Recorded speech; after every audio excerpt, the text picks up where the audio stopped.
नमस्कार, जनता के लिए जनता की आवाज जनता समाचार में आपका स्वागत है। मैं हूं तमन्ना। आइए देखते हैं आज की खबरें। गृह प्रवेश के लिए नहीं मिली छुट्टी तो डिप्टी कलेक्टर निशा बांगरे ने दे दिया इस्तीफा। छतरपुर जिले की डिप्टी कलेक्टर निशा बांगरे ने अपने इस्तीफा मध्य प्रदेश शासन को सौंप दिया है। निशा बांगरे ने सामान्य प्रशासन विभाग को एक पत्र जारी करते हुए इस बात का जिक्र किया है कि 25 जून को बैतूल जिले के आमला में उनके घर का गृह प्रवेश कार्यक्रम होना है, जिसके लिए उन्होंने प्रशासन से छुट्टी की मांग की थी, लेकिन प्रशासन ने उनकी छुट्टी नामंजूर कर दी। अपने पत्र में निशा बांगरे ने इस बात का जिक्र किया है कि इससे उनकी व्यक्तिगत और धार्मिक भावनाओं को ठेस पहुंची है और इसी वजह से वे अपने पद से इस्तीफा दे रही हैं। वर्तमान में निशा बांगरे छतरपुर जिले के लवकुश नगर में एसडीएम के पद पर तैनात हैं। निशा बांगरे कुछ दिनों पहले तब सुर्खियों में आई थी जब बैतूल जिले की आमला विधानसभा से उनके चुनाव लड़ने की बात सामने आई थी। फोन पर बात करते हुए निशा बांगरे ने इस बात की जानकारी दी है कि उनके निजी काम का 25 जून को उद्घाटन होना है, जिसके लिए उन्होंने प्रशासन को छुट्टी के लिए एक पत्र लिखा था, जिसके बाद उन्हें छुट्टी नहीं दी गई। बता दें कि बीते दिनों निशा के छुट्टी की मांग वाले लेटर पर जवाब देते हुए सामान्य प्रशासन विभाग ने जारी किए एक पत्र में सामान्य आचरण नियम यानी कोड ऑफ कंडक्ट का हवाला देकर छुट्टी के आवेदन को नामंजूर कर दिया था, जिसके बाद निशा बांगरे ने आज इस्तीफा दिया है। फिलहाल मध्य प्रदेश शासन की तरफ से अभी तक उनका इस्तीफा मंजूर नहीं किया गया है।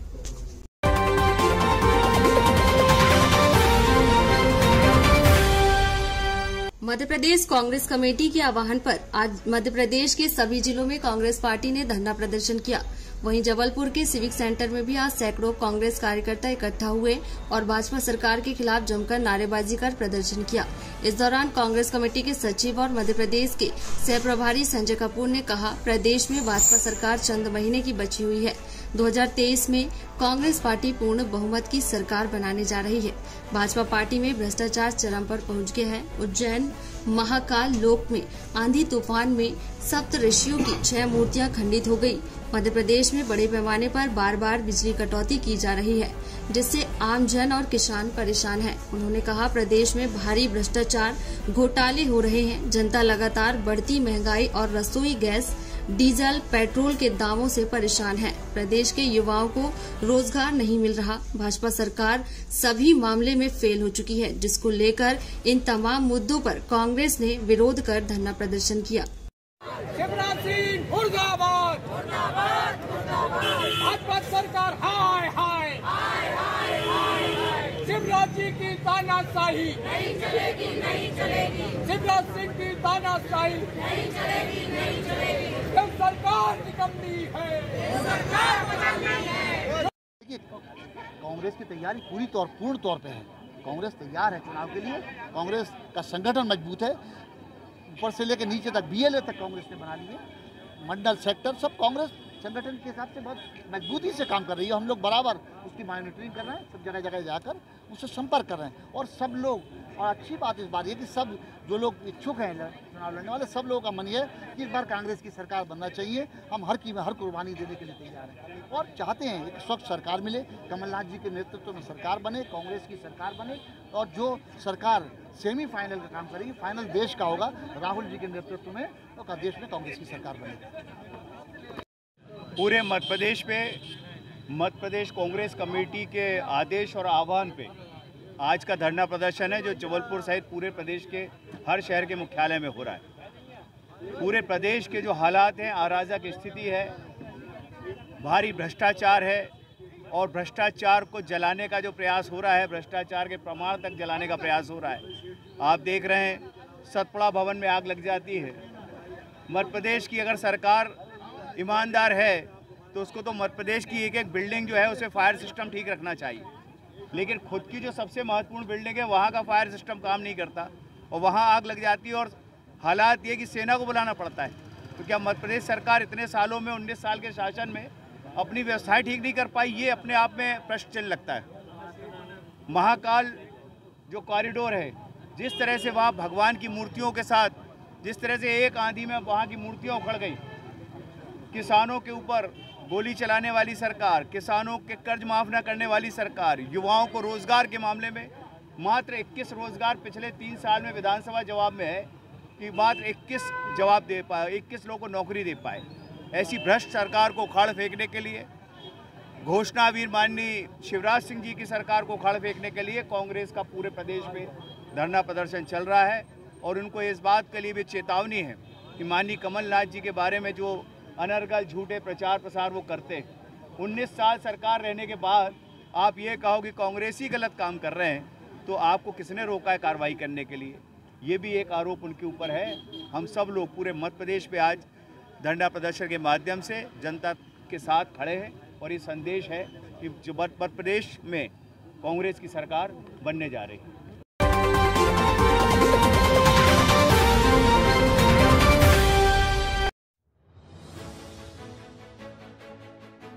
लोकसभा चुनाव 2024 में भारतीय जनता पार्टी को पराजित करने के उद्देश्य से पटना में 15 विपक्षी दलों का महाजुटान हो रहा है। बिहार के सीएम नीतीश कुमार के सरकारी आवास पर विपक्ष के नेता एकत्रित हुए हैं। इसमें ममता बनर्जी, अरविंद केजरीवाल, भगवंत मान, एमके स्टालिन समेत 6 राज्यों के सीएम और अखिलेश यादव, उद्धव ठाकरे, महबूबा मुफ्ती समेत 5 राज्यों के पूर्व सीएम शामिल हुए। राहुल गांधी और कांग्रेस अध्यक्ष मल्लिकार्जुन खड़गे भी इस बैठक में शामिल हुए। बैठक में 2024 के लोकसभा चुनाव और पीएम नरेंद्र मोदी को बीजेपी को सत्ता से हटाने को लेकर रणनीति पर चर्चा हुई। बंगाल की सीएम ममता बनर्जी ने कहा कि बीजेपी की तानाशाही के खिलाफ हम सभी लोग एक साथ हैं। यह बैठक भी करने के लिए मैंने ही कहा था, क्योंकि जो आंदोलन पटना से शुरू होता है वह जन आंदोलन का रूप धारण करता है। इसी कारण हम सभी लोगों ने पटना में बैठक की। विपक्षी दलों की अगली बैठक शिमला में होगी। आज की बैठक से इस बात पर आम सहमति बन गई है कि सभी लोग एक साथ चुनाव लड़ेंगे। अगली बैठक शिमला में 10 या 12 जुलाई को होगी। तो उसके लिए भी हम ये करेंगे कि तय करेंगे कि तमिलनाडु में स्ट्रेटजी क्या होना चाहिए, यूपी में क्या होना, बिहार में क्या होना, कश्मीर में क्या होना, ऐसा हर जगह, महाराष्ट्र में क्या, ये ऐसा सभी स्ट्रेटजी करके एक निर्णय लेंगे। और आगे भी फिर इस यूनिटी को बढ़ाने के लिए हम लोग पूरे काम करेंगे।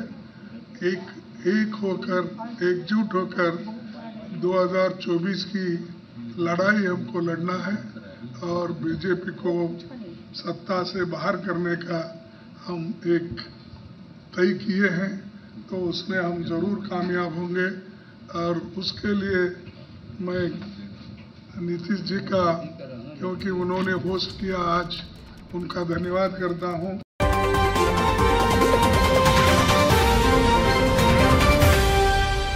झांसी रेलवे स्टेशन का नाम रानी लक्ष्मीबाई, हबीबगंज का नाम रानी कमलापति, तो जबलपुर रेलवे स्टेशन का नाम रानी दुर्गावती क्यों नहीं? रानी दुर्गावती बलिदान दिवस पर बोले जदयू के प्रदेश अध्यक्ष सूरज जायसवाल। गोंडवाना साम्राज्य की महारानी वीरांगना रानी दुर्गावती जी के बलिदान दिवस के अवसर पर आज जनता दल यू द्वारा समाधि स्थल पर एकत्रित होकर उन्हें श्रद्धांजलि अर्पित की गई। इस अवसर पर तमाम कार्यकर्ता एवं पदाधिकारी उपस्थित रहे। प्रदेश अध्यक्ष श्री सूरज जायसवाल जी ने कहा कि जनता दल यू पिछले लगभग 7 वर्षों से यह मांग करते आ रहा है कि जबलपुर एयरपोर्ट एवं स्टेशन का नाम वीरांगना रानी दुर्गावती के नाम पर किया जाए, परंतु शासन की उदासीनता के चलते यह संभव नहीं हो पा रहा। उन्होंने अपनी मांग को दोहराते हुए कहा कि आज आदिवासी, पिछड़े एवं दलित समाज के लोगों का सही सम्मान तब होगा जब हम उनके हितों की रक्षा करते हुए जबलपुर के एयरपोर्ट एवं स्टेशन का नाम रानी दुर्गावती के नाम पर करने का सही निर्णय लें। प्रदेश उपाध्यक्ष संतोष नेमा ने कहा कि रानी दुर्गावती शौर्य, साहस एवं सम्मान की प्रतीक थी। उन्होंने अपना बलिदान गोंडवाना साम्राज्य एवं आदिवासियों के कल्याण एवं सम्मान के लिए दिया था। जिलाध्यक्ष सुभाष जायसवाल जी ने कहा कि आज आदिवासी संस्कृति को बचाने की निहायत जरूरत है। जनता दल यू हमेशा आदिवासियों, दलितों, पिछड़ों, शोषितों के हितों के लिए संघर्षरत है। कार्यक्रम में जिला महासचिव मोहन दुबे, जिला महासचिव रवि प्रकाश जायसवाल, विधि प्रकोष्ठ के प्रदेश महासचिव रामगिरीश वर्मा, जिला उपाध्यक्ष उमेश पाटिल, जिला महासचिव मिथिलेश यादव, नीलेश सिंह ठाकुर, हरीश कुमार, रामदानी आदि कार्यकर्ता उपस्थित थे।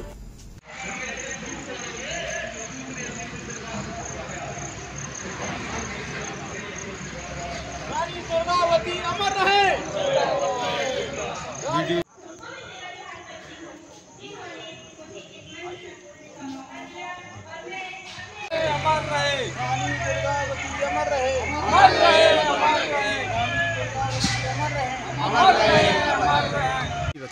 मुझे कहने में कतई संकोच नहीं है कि जिस प्रकार से इतिहास के पन्नों में दूसरे भारत के बलिदानियों का स्थान मिला, वैसा रानी दुर्गावती को स्थान नहीं मिल पाया। और क्यों नहीं मिल पाया मैं समझ नहीं पा रहा हूँ। हमने पहले भी मांग रखी थी और आज भी कह रहा हूँ कि जबलपुर डुमना एयरपोर्ट का नाम रानी दुर्गावती के नाम पे किया जाए। और जिस प्रकार भोपाल में हबीबगंज का नाम बदलकर कमलापति, रानी कमलापति रेलवे स्टेशन कर दिया गया है, उसी प्रकार जबलपुर का नाम रेलवे स्टेशन का नाम भी बदलकर रानी दुर्गावती रेलवे स्टेशन कर दिया जाए। इसके लिए हम निश्चित तौर पर जनता दल यू हम लोग इस बात के लिए प्रयासरत रहेंगे और संघर्ष करेंगे कि रानी दुर्गावती के नाम को वो सम्मान और वो अधिकार मिले जो आज तक इतिहास के पन्नों में उनको नहीं मिल पाया। मैं इतना ही कहना चाहता हूँ। और जल जंगल जमीन जो हमारी मूल नीति है और हमारी हमेशा कोशिश होती है कि हम पर्यावरण को बचाने के लिए और जो हमारे मूल निवासी लोग हैं उनकी सुरक्षा, उनके सम्मान और संवैधानिक अधिकारों की लड़ाई जनता दल यू लड़ता आया है। हम लड़ते रहेंगे। यही रानी दुर्गावती जी का बलिदान का एक हमारा संकल्प है। जी बताएं भाई साहब। आज गोंडवाना साम्राज्य की वीरांगना महारानी दुर्गावती का बलिदान दिवस है। इस अवसर पर जनता दल यूनाइटेड, जो कि आदिवासियों, पिछड़े वर्गों के लिए लगातार संघर्षरत है, और जनता दल यू का ये मूल उद्देश्य रहा है कि जल, जंगल और ज़मीन को लेकर के हम आदिवासियों के हितों की रक्षा करें। आज इस अवसर पर हम जनता दल यू के सभी पदाधिकारी, कार्यकर्ता यहाँ पर एक रानी दुर्गावती के बलिदान दिवस पर हम सब लोग उपस्थित हुए हैं और इस बात को याद करते हुए और इस बात को एक संकल्प लेते हुए कि दुर्गावती जी ने जो बलिदान भारत की संस्कृति, आदिवासियों की संस्कृति और अपनी मूल स्वतंत्रता, स्वाभिमान की रक्षा के लिए जो बलिदान दिया, वो युगों युगों तक एक प्रेरणा का स्रोत हमारे लिए रहेगा। और जो बलिदान उन्होंने उस समय दिया वो आज भी उसकी आवश्यकता है। मुग़ल चले गए, अंग्रेज आ गए, अंग्रेज चले गए, और भी हमारे बीच में लोग हैं जो विशेषकर आदिवासी समुदायों की जो भारत की एक मूल संस्कृति है, उसके बाद कई संस्कृतियाँ आई, उसकी रक्षा के लिए, उनके विकास के लिए और उनके अधिकार के लिए जो बलिदान दुर्गावती जी ने दिया, उस बलिदान की, उस त्याग की आज भी आवश्यकता है।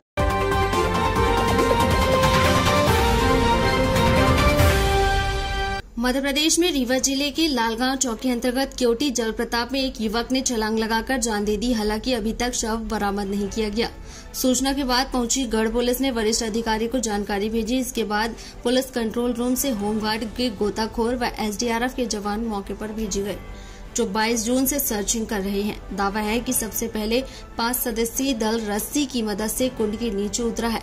700 फीट के नीचे 2 दिनों से रेस्क्यू ऑपरेशन चल रहा है, लेकिन लाश अभी तक नहीं मिली। ऐसे में 24 जून को जबलपुर से ड्रिप ड्राइव रेस्क्यू टीम आई है। यह टीम ऑक्सीजन सिलेंडर लेकर नीचे उतरेगी। बता दें कि 2 दिन पहले पारिवारिक कलह को लेकर दंपति के बीच आपस में विवाद हुआ था। ऐसे में आक्रोशित होकर पति गांव से 20 किलोमीटर दूर बोलेरो वाहन से क्योटी फॉल पहुंचा। वहां से पत्नी को सुसाइड का मैसेज मोबाइल में भेजा। कहा कि 700 फीट गहरे कुंड से छलांग लगा रहा हूं और कुंड के बगल में बोलेरो खड़ी है। फिर मोबाइल रखा, इसके बाद जंप कर गया। हालांकि किसी ने युवक को कूदते नहीं देखा। आशंका है कि क्योटी फॉल में छलांग लगाकर आत्महत्या कर ली है। वहीं जबलपुर को छेड़छाड़ मुक्त करने और बेटियों के लिए सुरक्षित शहर बनाने की दिशा में तथा महिलाओं बालिकाओं की सुरक्षा और सम्मान की दृष्टि से पुलिस अधीक्षक जबलपुर श्री तुषारकांत विद्यार्थी द्वारा शक्ति टास्क फोर्स का गठन कर शुभारंभ किया गया। शक्ति टास्क फोर्स की टीम के द्वारा थाना गोरखपुर अंतर्गत जलपरी, आजाद चौक, थाना ग्वारीघाट अंतर्गत उमा घाट, जिलहरी घाट, थाना ओमती अंतर्गत Bhanwartal garden, civic centre Chowpatty, Samdariya mall, थाना कैंट अंतर्गत टैगोर गार्डन एवं खमरिया अंतर्गत डुमना नेचर पार्क आदि स्थानों पर भ्रमण करते हुए समझाइश दी गई एवं अनावश्यक खड़े युवकों को घर जाने हेतु कहा गया। ये थी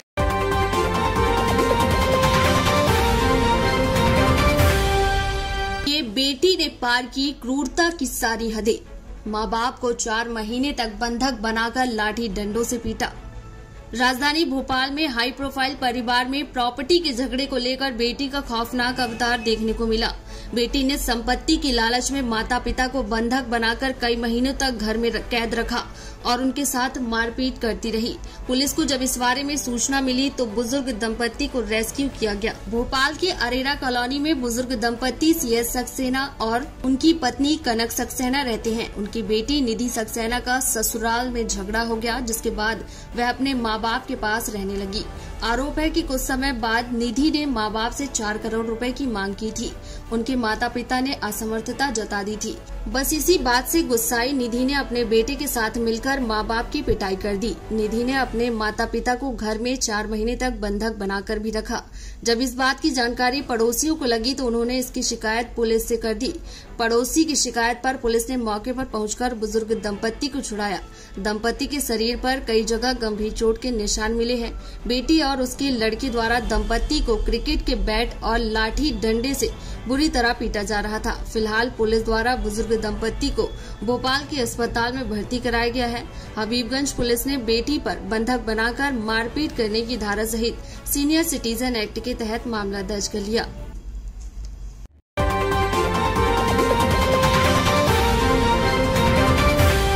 प्रदेश के चयनित शिक्षक 5 मई से राजधानी भोपाल में लगातार भूख हड़ताल पर। मध्य प्रदेश की शिक्षा व्यवस्था पर मध्य प्रदेश सरकार द्वारा बहुत ही दुर्व्यवहार किया जा रहा है। इसका सीधा असर शिक्षकों की भूख हड़ताल पर देखने को मिल रहा। 51,000 पदों पर बहाली की मांग को लेकर शिक्षक भर्ती वर्ग 3 के सभी शिक्षक भूख हड़ताल पर बैठे हुए हैं और उनका कहना है कि हड़ताल में संख्या निरंतर बढ़ती रहेगी और हड़ताल कर रहे शिक्षकों ने सरकार को चेतावनी दी है कि 2023 में होने वाले विधानसभा चुनाव में इसका असर देखने को मिलेगा।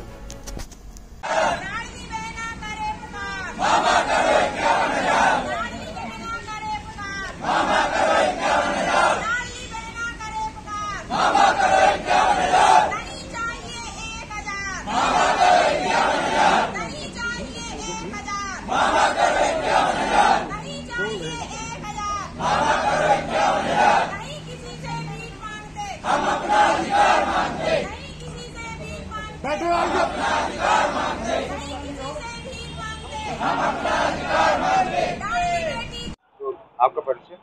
नमस्कार, मेरा नाम निया राठौर है। मैं गुना से आई हूँ प्राथमिक शिक्षक भर्ती 2020। जैसा कि आप सबको पता है, हमें पिछले 1 साल से हम लोग ज्ञापन दे चुके हैं, हजारों ज्ञापन दे चुके हैं, आंदोलन कर चुके हैं और हमारे सभी साथी 5 तारीख से भूख हड़ताल पर बैठे हुए हैं। 18-19 दिन हो चुके हैं और हमारे जो शिक्षा मंत्री हैं माननीय इंदर सिंह परमार जी, वो कहते हैं कि बेतुकी बहस चलाते हैं 51,000।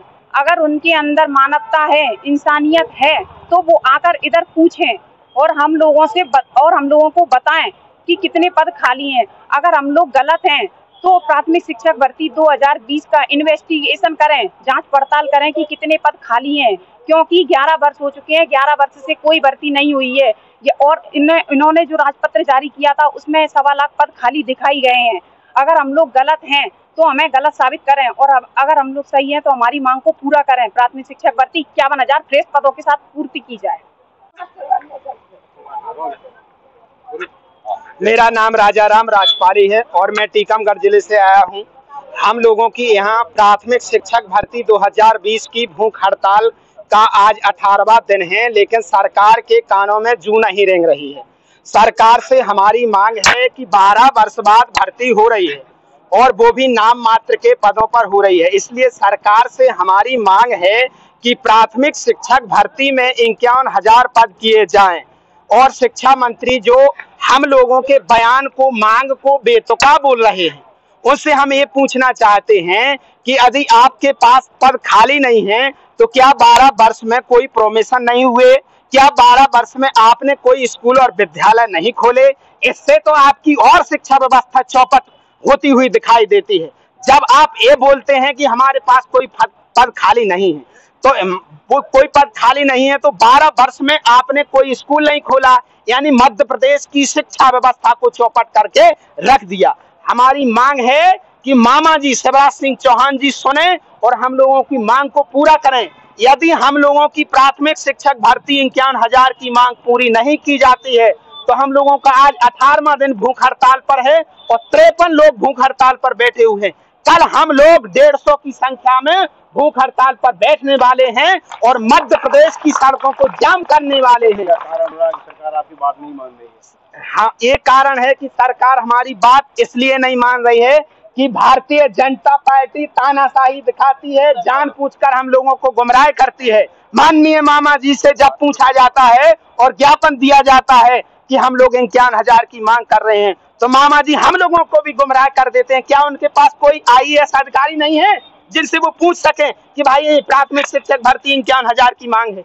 ये हमारा उत्तर है। 2023 में चुनाव होने वाले विधानसभा के 2023 में चुनाव होने वाले हैं। हम लोग 1,99,000 क्वालिफाइड हैं और हम लोगों का पूरा परिवार 5 लाख का है और हम सरकार की ईंट से ईंट बजा देंगे और सरकार बीजेपी की नहीं आएगी यदि हमारी मांगे पूरी नहीं की जाती।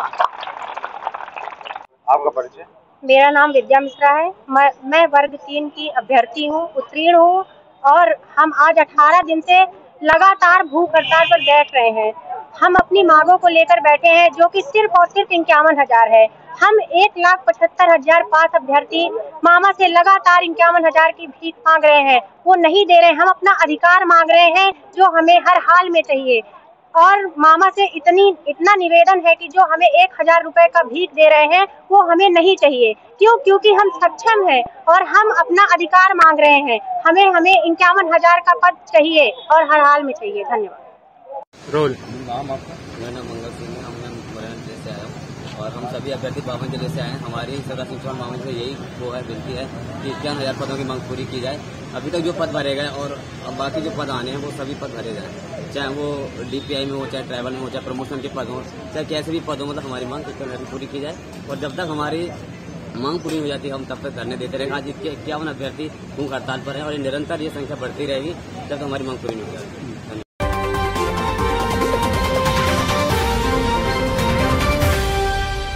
के कार्यालय में गोली चलने से फैली सनसनी। जबलपुर के संजीवनी नगर थाना क्षेत्र में देर शाम उस समय अफरा तफरी का माहौल निर्मित हो गया जब यहां पर स्थित एक भाजपा नेता के कार्यालय में गोली चलने की आवाज गूंजी। गोली की तेज आवाज सुनकर आसपास के लोग मौके पर पहुंचे तो देखा कि कार्यालय के भीतर घायल अवस्था में एक युवती पड़ी हुई थी, जिसे तत्काल ही निजी अस्पताल इलाज के लिए पहुंचाया गया, जहां उसका इलाज जारी है। पूरे मामले की जानकारी देते हुए CSP प्रतीक्षा राठौर ने बताया कि उन्हें सूचना मिली थी कि संजीवनी नगर थाना अंतर्गत धनवंतरी नगर पुलिस चौकी के पास भाजपा नेता प्रियांश विश्वकर्मा का ऑफिस है। यहां से गोली चलने की सूचना मिली थी। मौके पर पहुंची पुलिस ने देखा कि भाजपा नेता प्रियांश विश्वकर्मा मौके से गायब है। वहीं घटना में प्रयुक्त रिवॉल्वर भी पुलिस को नहीं मिली। इसके साथ ही CCTV फुटेज भी गायब थे। पुलिस का कहना है कि अभी गोली किसने और क्यों चलाई इसका खुलासा युवती के बयान के बाद ही पता चल पाएगा।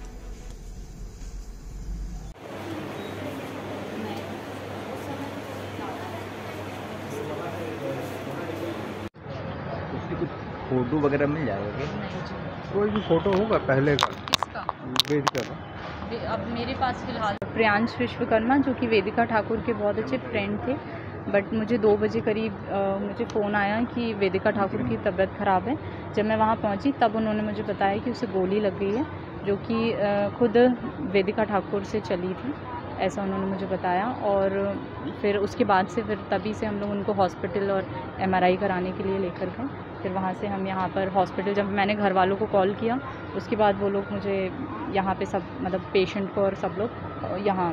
क्या वजह सामने आई? वजह तो कुछ ऐसा कुछ समझ नहीं आ रहा है, क्योंकि मुझे ऐसा कुछ तो नहीं था कि कोई दुश्मनी थी, ऐसा कुछ भी मुझे नहीं हुआ है। प्रियांश विश्वकर्मा कौन है, क्या करते हैं? वो शायद बीजेपी नेता हैं और तो मैं नहीं जानती, बाकी वेदिका ठाकुर के फ्रेंड हैं। ऐसा कुछ तो नहीं आया। किसकी थी पता चला क्या? ये मुझे नहीं पता। कितने बजे?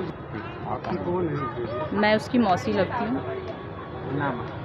आपका नाम बताएं। भुवनेश्वरी ठाकुर। जी मैम। थाना संजीवनी नगर क्षेत्र अंतर्गत जो धन्वंतरी नगर चौकी है, वहाँ पर प्रियांश विश्वकर्मा है, उनके ऑफिस में एक गोली चलने की सूचना पुलिस को प्राप्त हुई है, जिसमें एक लड़की है जो घायल हो गई है, जिसे गोली लगी है और वो अभी मेट्रो हॉस्पिटल में एडमिट है। अभी हमारे पास सिर्फ इतनी जानकारी है क्योंकि लड़की अभी ओटी में एडमिट है, तो उसके बयान नहीं हो पाए हैं। एक्चुअल में क्या घटना हुई थी वो जाँच के बाद पता चल पाएगा। प्रियांश विश्वकर्मा कौन है? प्रियांश विश्वकर्मा नाम है व्यक्ति का, अभी वो भी फरार है। अभी हम उनको ढूंढने का प्रयास कर रहे हैं, क्या करते हैं और क्यों घटना हुई उसी पे अभी जांच चल रही है। किसकी थी? ये अभी कुछ भी नहीं पता है। जो जिस व्यक्ति से घटना हुई है रिवॉल्वर भी गायब है और इनफैक्ट वहाँ का सीसीटीवी कैमरे का फुटेज वगैरह भी वो लेके चला गया है। तो अभी हम यही लोग प्रयास कर रहे हैं, जाँच चल रही है कि क्यों हुआ और कैसे हुआ। मैम लड़की का नाम कहाँ रहती है? लड़की का नाम वेदिका है और ये वहीं संजीवनी नगर थाना क्षेत्र में रहते हैं।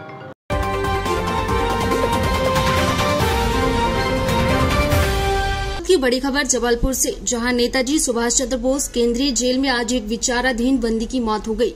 बंदी की मौत होने की खबर जैसे ही परिजनों को लगी, सभी लोग जेल पहुंच गए और जेल प्रशासन पर मारपीट का आरोप लगाते हुए हंगामा किया। परिजनों के द्वारा आरोप लगाया जा रहा है कि उसके साथ जेल के अंदर मारपीट की गई है। जेल के बाहर हंगामा की सूचना मिलते ही सिविल लाइन थाना पुलिस भी मौके पर पहुंच गई। बंदी का नाम सुरेश विश्वकर्मा है, जिससे कि 18 जून को आधारताल थाना पुलिस ने जेल लेकर आई थी। मृतक बंदी सुरेश उर्फ मोनू विश्वकर्मा के परिजनों का आरोप है कि 18 तारीख को जब पुलिस उसे घर से पकड़कर लाई थी तब वह पूरी तरह स्वस्थ था। पुलिस ने गैर जमानती वारंट को लेकर 17 जून की रात को आधारताल स्थित घर से सुरेश को पकड़ा था और फिर 18 जून को जेल भिजवा दिया गया था। तभी से वह जेल में था। आज सुबह जेल से सूचना आई कि मोनू की तबीयत बहुत खराब है। परिवार वाले जब तक जेल पहुंचते उससे पहले ही कॉल आया कि मोनू की मौत हो गई। शव को मेडिकल कॉलेज पोस्टमार्टम के लिए ले जाया गया। मृतक मोनू की बहन मोहिनी का कहना है कि जेल प्रबंधन से पूछने पर भी यह लोग कुछ नहीं बता रहे हैं कि एक स्वस्थ व्यक्ति की मौत कैसे हो गई।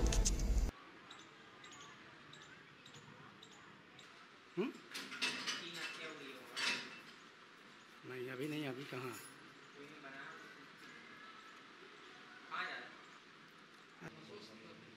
कमजोर था, बहुत कमजोर हालत में था, बिना नशे के रह नहीं सकता।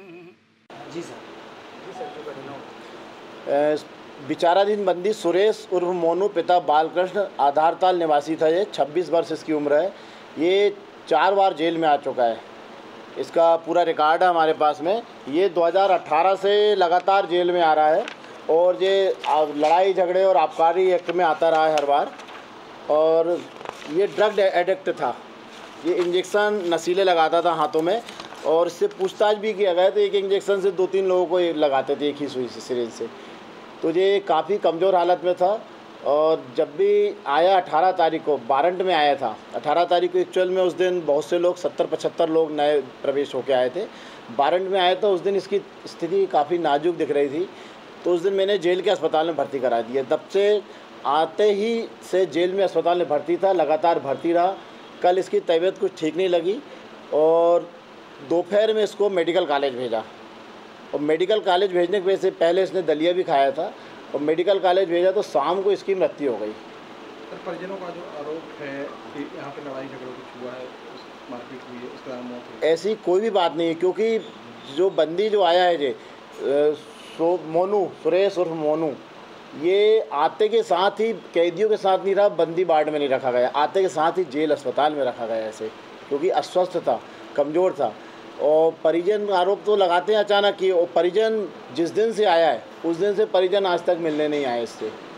बीच में परिजन भी इसको अंदर कराते थे, परिजन ही परेशान थे। इतना घर की सामग्री बेच के नशीली चीज़ प्राप्त करना और सेवन करना, इसका यह काम था। और कल भी दोपहर में हमने इनको घर वालों को सूचना दी है तो घर वाले दोपहर में भी नहीं पहुँचे। वे शाम को फ़ोन आया उनका, मैंने अपने मोबाइल से फ़ोन किया तो अभी आए थे घर वाले परिजन।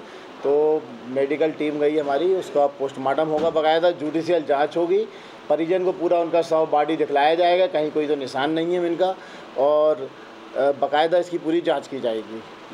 यदि ऐसा लग रहा है परिजन का बोल रहे हैं कि मारपीट की गई, तो परिजन को स्पष्ट उसकी बॉडी देखा दी जाएगी, कोई निशान होंगे तो आ जाएंगे, और यदि अंदरूनी निशान हो जाएंगे तो बिस्तरा प्रिजर्व किया जाएगा, उसमें आ जाएगा। बाकायदा जुडिशियल इंक्वायरी होगी इसकी। जो भी जेल में बंदी मरता है जुडिशियल कस्टडी में, उसकी जुडिशियल जांच होती है, उसमें सब क्लियर हो जाएगा। ये आधारताल निवासी था, लोकल का है बंदी जी, आना जाना इसका जेल में लगा रहता था। ये मेरे पास पूरा रिकॉर्ड है, सन 2018 से आ रहा है। अभी किस मामले में जेल में आए थे? अभी भी वारंट में आया था, पुराना वारंट था लड़ाई झगड़े का। ये थी आज की खबर। और खबरों को देखने के लिए हमारे चैनल को लाइक करें, शेयर करें, सब्सक्राइब करें और बेल आइकन की बटन को दबाना ना भूलें। आप देख रहे हैं जनता के लिए, जनता की आवाज, जनता समाचार। अन्य खबरों के लिए हमारा चैनल सब्सक्राइब करें।